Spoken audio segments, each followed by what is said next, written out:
It's a wild world out there, but some worlds are even wilder. Hi, my name is Tyler Hapney, and you're listening to Dungeons and Dystopias. Thank you for listening. Hello and welcome to yet another episode of Dungeons and Dystopias. I am your game master and host, Tyler Hapney. I have run over 200 games of Cyberpunk Red and Dungeons and Dragons combined, and this podcast is a way for me to share my thoughts on both systems. I am joined yet again by friend of the podcast. He's guested more often than anyone else. Out of the two guests we have had, Jordan, why don't you introduce yourself? Absolutely. Hi, I'm Jordan Kraft. I'm a student here at the University of Akron along with Tyler. I've been taking part in Tyler's games, both D&D and Cyberpunk, for nearly 5 years, over 5 years now, I believe. Yeah, by this point. Yeah, so it's been a while. There are many stories that we have. Oh, yes. And many trials and tribulations along the way. And one particular trial and tribulation I think we're going to be talking about today. Yeah.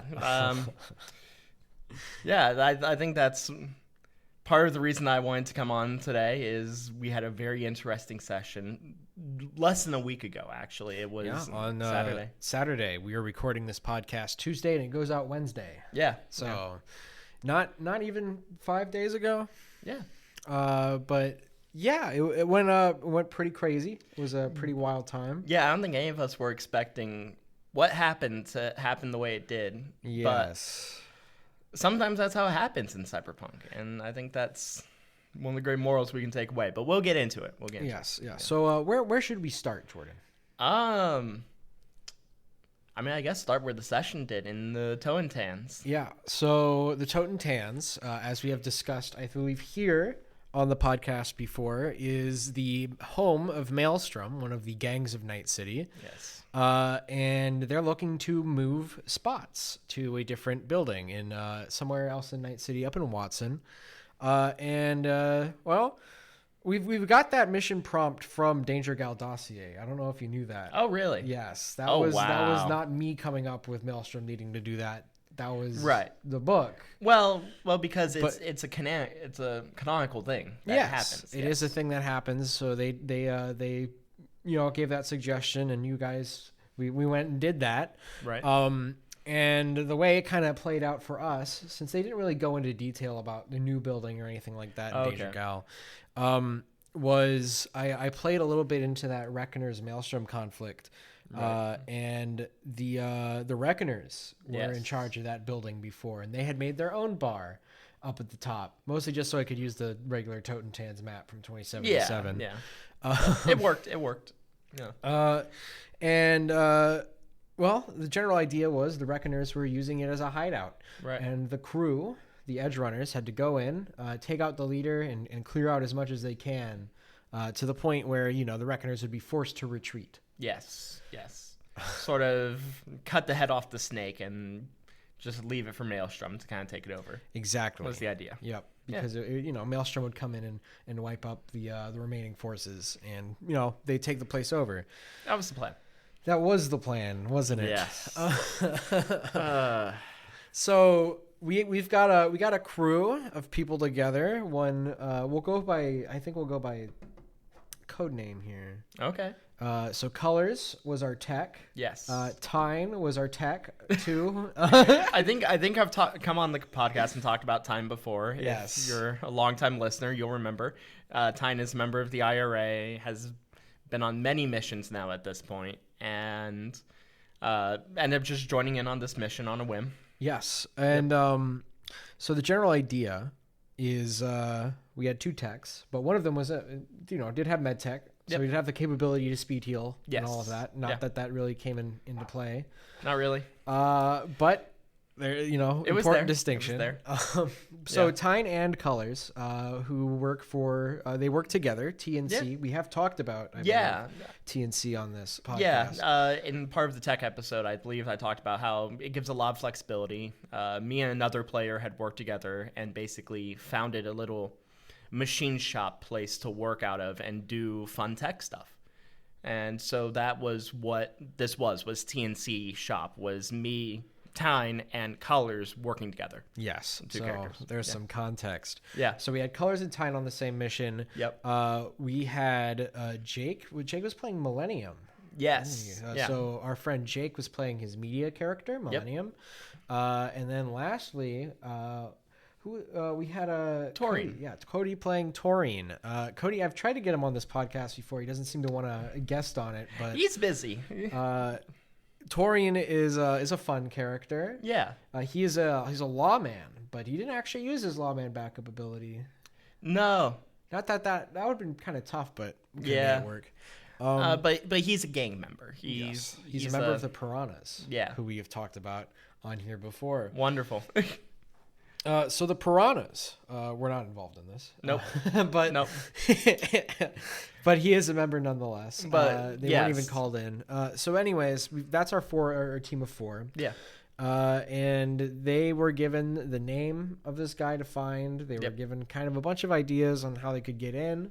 Mm-hmm. And eventually they figured out that there was a parking garage In the back, yes. attached to the hotel. Right. And we did a whole sneaking section where you guys had to Mission Impossible your way through. I'm shocked you didn't start drawing vision cones because you've done that before for us in D&D. I do remember distinctly. So it's too much effort. There's too much going on in there. But yeah, it was a very big map. But yeah, they snuck through. Not a ton of interesting stuff happened during the sneaking. the one thing I will say is that our rolls were not great. Not great. There were some moments. My where, rolls were great. Yeah, you were rolling a lot of 10s, a lot of exploding dice, and so we burned quite a bit of luck to get through. Yeah. That. No. Yeah, that's right. That parking garage did absorb like half the team's luck. Yes, it did, and that's an important aspect I think to mention here and now is.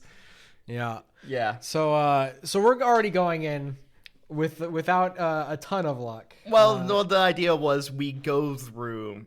Like, we're probably going to have to fight our way out, I think was the thinking. Oh, you definitely would have had to fight your way out. Right. Well, like, already I think it's kind of a sunk cost. Like, we're going to have to fight our way out. Right. Having to spend HP on the way in and the way out is going to be bad.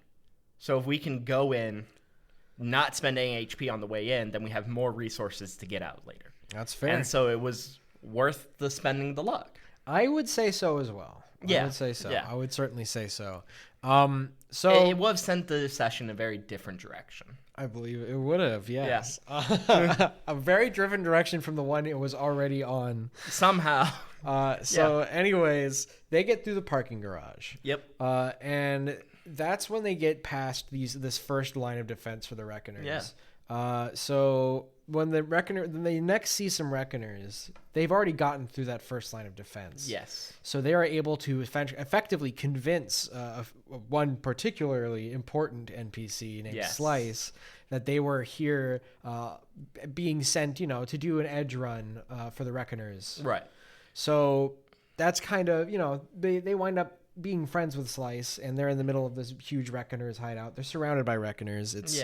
It's insane. There was some fun RP that was happening in there where we're meeting Slice, and he's very clearly Cyber Psycho. Deranged to the nines.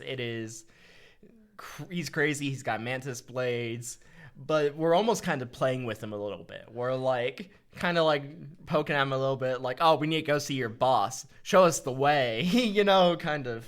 We're kind of fucking with him a little bit. They're poking the bear.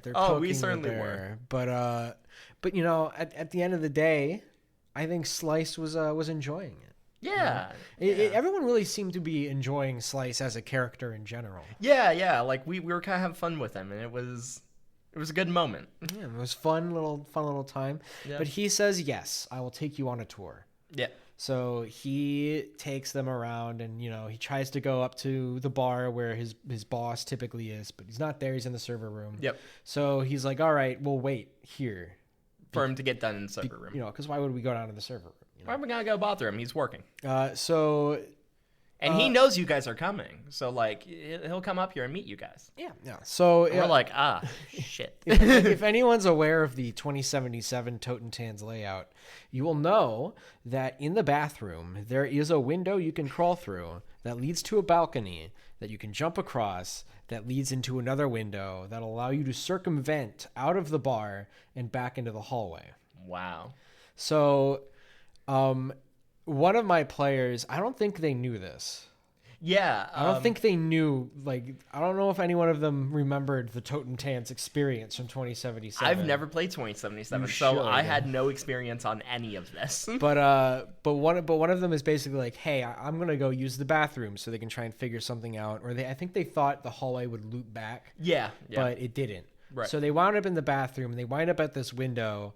And using their cyberpunk player brain, are able to figure out that nifty little trick that they can convincingly do girl stuff in the bathroom. Yeah, so Millennium, the media character who went off to the bathroom, was obviously a female character, and I'm playing Tyne, who's also a female. So they go off to the bathroom, realize there's this window they can leave out of, and scoot around, and shoot a group text like, "Hey, somebody join me in the bathroom," and I'm like, "Yeah, fuck it, I can get away with this." So. Oh, she's having some girl problems. I'll go help her. Yeah. A viable excuse because everyone in the Maelstrom or every Reckoner member there are all men and they're all going to go, ew, no. Well, they weren't all men, but I don't think Yeah, all the women were just generic NPC. Well, so were half the men, but most of them. But the important people, Slice, the obvious cyber psycho, and the character you have not introduced yet, Tyson. Yes, Tyson was a biosculpt of a pit bull. I was very tempted to call Tyson Princess. I thought that would be funny, but it would have been very funny. I figured, given his size, which was, I believe I described him as over 8 feet tall. Yeah. Size, stature, and aura of intimidation. I figured naming him after Mike Tyson would be a lot more concise and would definitely get along the message a lot quicker as to what's going on here. Right. But yeah, no, Tyson was the bodyguard for Habsburg, which is the boss of the Reckoners that they were sent to kill. Yeah. And he was just kind of guarding Habsburg's office while the guy was downstairs in the server room. Yeah, he just kind of seemed to be a bouncer in the bar. Nothing too important, really. But basically, we have two members of our group that are now left behind because the other two went to the bathroom. Yes, so... They managed to sneak off. Yep, the two characters who went to the bathroom, we went out the window, jumped across, went back into the main hallway, and went down the stairs because the server room is next floor down. Yep. And so they went down to the server room, and Habsburg's in there alone with a bunch of drones, spider drones with, armor-piercing pistols and SMGs primarily. Yeah. And they get to Habsburg, and instead of it being some big confrontation, obviously Habsburg's a netrunner. He's had access to the camera the whole time. He knows they're there. And he hasn't stopped them yet for one simple reason. Habsburg wants to die. Yes.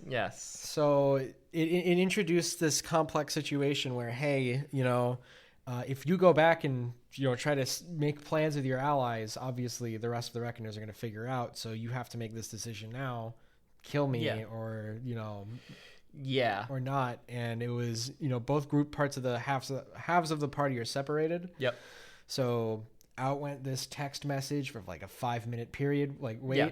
Like it was kind of like a 5-minute warning. Like, hey, we're down in the server room.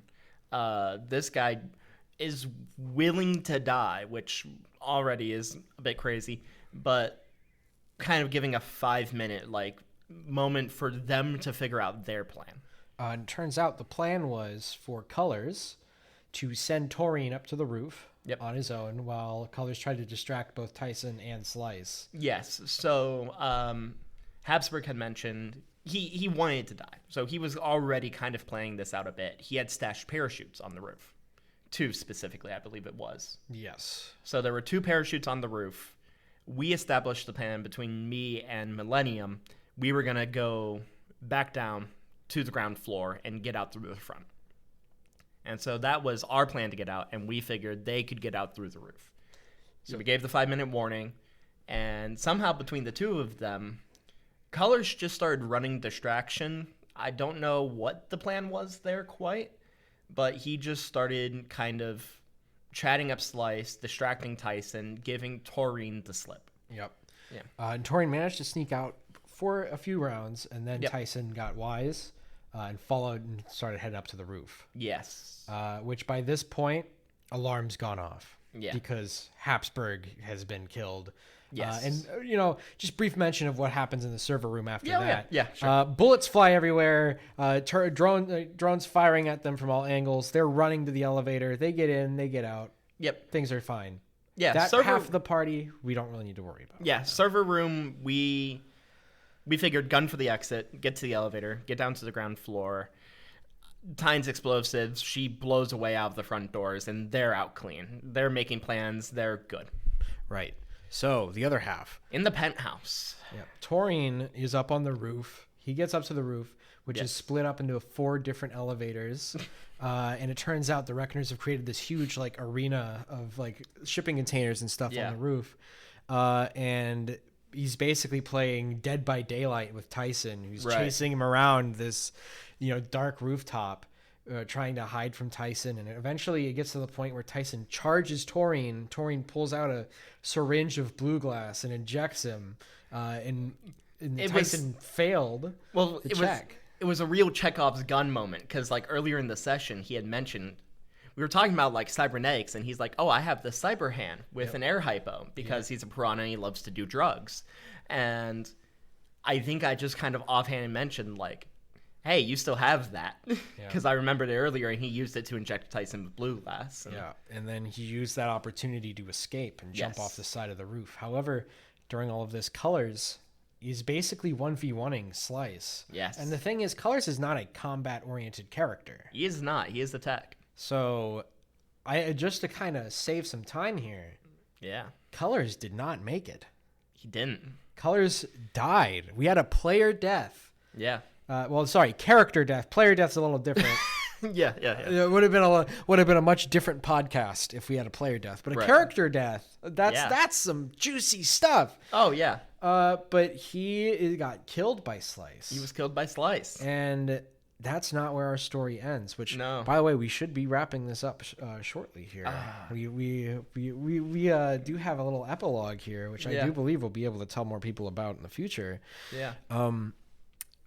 When Roe died, or Colors died, he released a sort of not a will and a text message and his financials all at the same time, like a dead man switch. Switch, yes. And he got assembled all 4 of his friends at the TNC shop, where he printed out his will, and they called his phone number. Slice picked up, and that just set him off. Yeah. So they go on this journey to basically figure out what happened. They go to the Reckoner spot late at night. We run it back with a different crew. This is after the session had already been running for 3 hours, and we all go 4 hours. 4 hours, yeah. And it was a moment of, no, this is happening. This is exactly what we're gonna do. We're gonna go back there.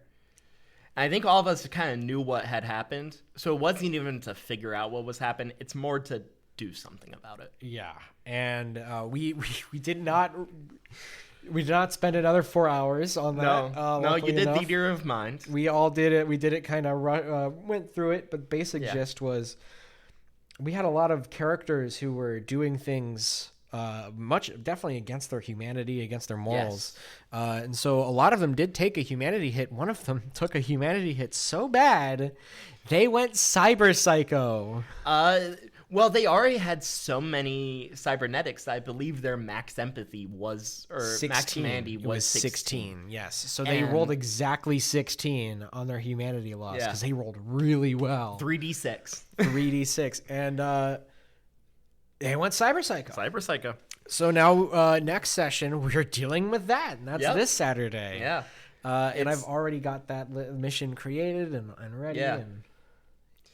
Yeah. And Tyne has sort of had a character arc of nearing cyberpsychosis, finally accepting to go get therapy, and now this has immediately undone the therapy that she has just gotten. So it's there's a lot of character moments that came out of last session, and it's still the fallout of it all is not even over with. Right. Yeah. It has been less than a week, and I think we are still unpacking all the repercussions of this. It's going to be an intense next few sessions, I do believe, because Yes. There were plans that were being set up to do some very big missions, and now those may be in jeopardy. those are in jeopardy because the guy making the plans is Cyber Psycho. Right. Oh, yeah, it was him. Yeah. Yes. Yeah. So, it's kind of a question of, can you guys get to him before C Squad does? Question mark. tune in next week to find out. Well, next week we're going to be talking about Dungeons and Dragons. 2 weeks. Tune in 2 weeks. Maybe I'll have Jordan back on. We'll figure it out. Maybe we'll unpack it. Yeah, we'll have to do a part 2. Well, I think we're actually going to skip the metaphorical monster Really? this week. Just because, we have spent a lot of time talking about this. You know what? Metaphorical monster of the week, colors. We just explain. Colors. Yeah. Okay. You know what? Or maybe, Slice. We'll say Slice is the monster of the week. I like here. that. Slice is the monster of the week. Yeah, metaphorical monster of the week, the completely original character Slice. Congratulations. If you want to add him to your own game, he's a Cyber Psycho with Mantis Blades, member of the Reckoners. His personality, he goes from being manic to bloodthirsty violent, at the drop of a hat. Bipolar, dialed up to 10. Yes. Yeah. Generally likes long walks on the beaches, and really just wants a friend. Honestly, that's kind of the thing he wants the most in ultimate Night tragedy. City. And if a friend just so happens to betray him, he'll kill them. He'll kill them dead. He'll slice their head off, or he'll crucify them like he did with Colors. Yeah. Anyways, Right. that's Slice. Yeah. All right. Yeah. That'll Wow. be it for us this week. Please come back, tune in next week where we talk a little bit more about Dungeons and Dragons. I have been Tyler Hapney, I've been Jordan Kraft. and this has been Dungeons and Dystopias. Thank you so much for listening.